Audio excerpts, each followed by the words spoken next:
पीले दांत वाली बहू। रंजना कभी ब्रश नहीं करती थी। उसे कितनी बार उसके माँ बाप ने डांटा, लेकिन उसका कोई असर उस पर होता ही नहीं था, जिस कारण से उसके दांत पीले पीले हो जाते हैं। शादी के बाद अरे बहू, वैसे तो तुझ में कोई कमी नहीं है, पर तेरे दांत इतने पीले कैसे हैं बेटा? कैसे है मतलब? कोई सर्जरी थोड़ी ना कराइए। वो तो क्या नाम, मैं ब्रश नहीं करती थी तो पीले हो गए। अब क्या करूं? आप कहें तो लाल करवा लूं या फिर काले? यार ये क्या है, क्यों माँ से लड़ रही हो? लड़ रही हूँ?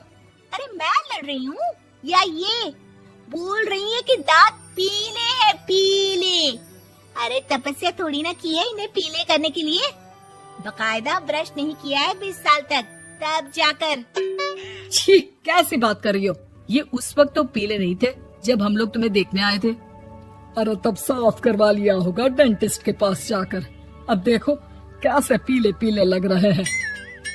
रंजना सास की तरफ गुस्से से देखती है। फिर शुरू हो गई पीले पीले पीले।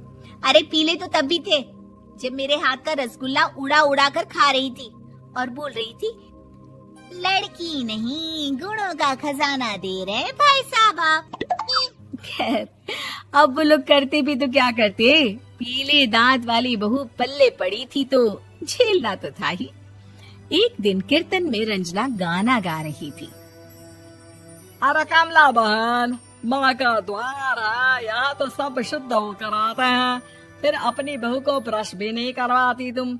दूर से पीले पीले दांत भक्ति में बाधा उत्पन्न कर रहे हैं। अरे कोई 2 साल की बच्ची थोड़ी ना लेकर आई हूँ मैं बहू बनाकर। अच्छी खासी लड़की है, अरे कैसे करवाऊं ब्रश?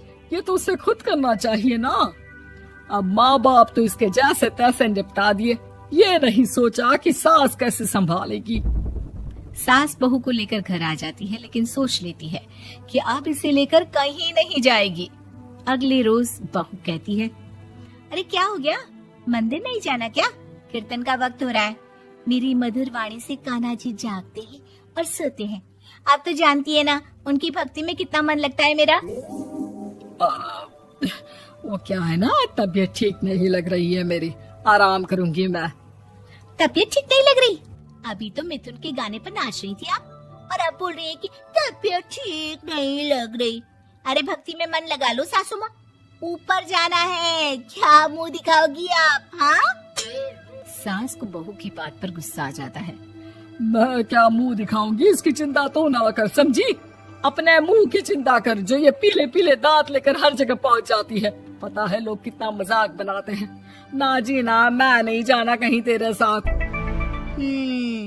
तो ये बात है, कोई ना, मत जाओ, मैं अपने कमरे में ही बैठकर भक्ति कर लूंगी। ऊपर वाला दांत थोड़ी ना देखता है, मन देखता है, भावना देखता है। और अरे बस बस, तू सब कुछ दिखा, बस ये सफेद चमकदार दांत ना दिखाना किसी को, है? जा यहाँ से। बहू को सास की बात का कोई फर्क नहीं पड़ता, वो तो जैसी थी वैसी ही रह जाती है। सुबह नहाकर किचन में खाना बनाना, फिर खाना खाना, कीर्तन भजन करना और सो जाना। एक दिन, माँ जी मैं सहेली के घर जा रही हूँ, शाम को लेट आऊंगी। हाँ हाँ तो जाना, मैंने कौन सा तेरी आरती करनी है घर पर बैठकर। रंजना सहेली के घर जाती है, जहाँ वो पार्टी में जाने की तैयारी कर रही होती है। अरे शिखा, कहाँ जाने की तैयारी कर रही है? मैं गलत वक्त पर आ गई क्या? अरे नहीं यार, उल्टा सही वक्त पर आई है।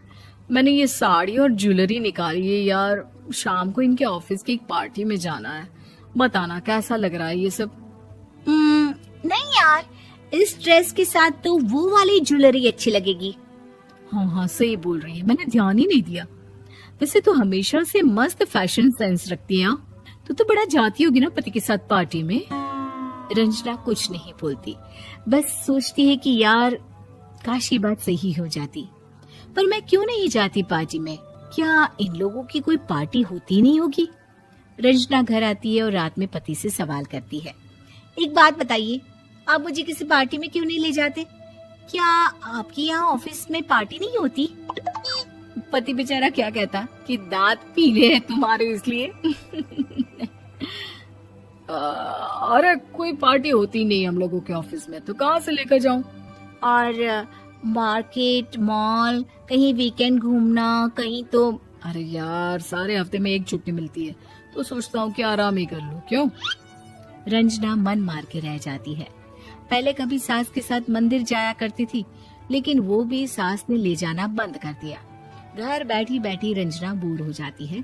तभी उसे आइडिया आता है और वो मायके जाने का सोचती है। सासू माँ, 2 दिनों के लिए मम्मी के घर जा रही हूँ। अच्छा अच्छा, ठीक है, आराम से जा। और हाँ, माँ से कुछ अच्छी आदत सीख कर आना कि कैसे शरीर के हर भाग की तरह दांतों की सफाई भी जरूरी होती है, समझी? शुरू हो गई ना आप। वो लोग आपकी तरह नहीं है कि छोटी छोटी बात का बतंगड़ बना दे। उन लोगों के लिए मैं मायने रखती हूँ, ना कि मेरे पीले पीले दांत। रंजना माँ को बिना बताए उन लोगों को सरप्राइज देती है, लेकिन जैसे ही वो दरवाजे पर पहुंचती है, अंदर देखती है कि घर वाले कहीं जा रहे होते हैं। अब माँ, काश रंजना दीदी के दांतों वाली प्रॉब्लम नहीं होती, तो वो भी हम लोगों के साथ चलती ना बुआ जी की बेटी की शादी में। हाँ बेटा, लेकिन अब उसे कौन समझाए कि उसको उसके पीले दांत नहीं दिखते, लेकिन उसके आसपास के लोगों को कितना एम्बैरेसिंग फील कराते हैं। मुझे तो कितनी बार उसके स्कूल की टीचर ने शिकायत की कि उसके साथ कोई लड़की बैठना भी नहीं चाहती, और ना ही कॉलेज में कोई उससे बात करना चाहता था। लेकिन पता नहीं क्यों उसे ये बात समझ में ही नहीं आती। कोई कमी नहीं है उस लड़की में, बस यही कि दांत पीले हैं। वो तो भला हो जीजा जी और उनकी माँ का, जो दीदी को जैसी है वैसे ही रखा हुआ है। रंजना को अपने घर वालों की बात सुनकर बहुत दुख होता है। वो सोचती है कि वो क्या करे, लेकिन फिर वो सीधा डेंटिस्ट के पास जाती है, अपने दांत चमकाती है और कसम खाती है कि वो रोज ब्रश करेगी। अरे क्या हो गया? तुम तो 2 दिनों के लिए गई थी ना। पर कोई ना, अच्छा है, चलो आ गई तो। रंजना सास के सामने आकर खड़ी हो जाती है और पूरी स्माइल करती है, उसके चमकदार दांतों को दिखाती हुई। हैं? चले मंदिर। माँ, मुझे माफ कर दीजिए, मैंने आप लोगों को बहुत एम्बैरेसिंग फील करवाया। मैं आज से रोज ब्रश करूंगी।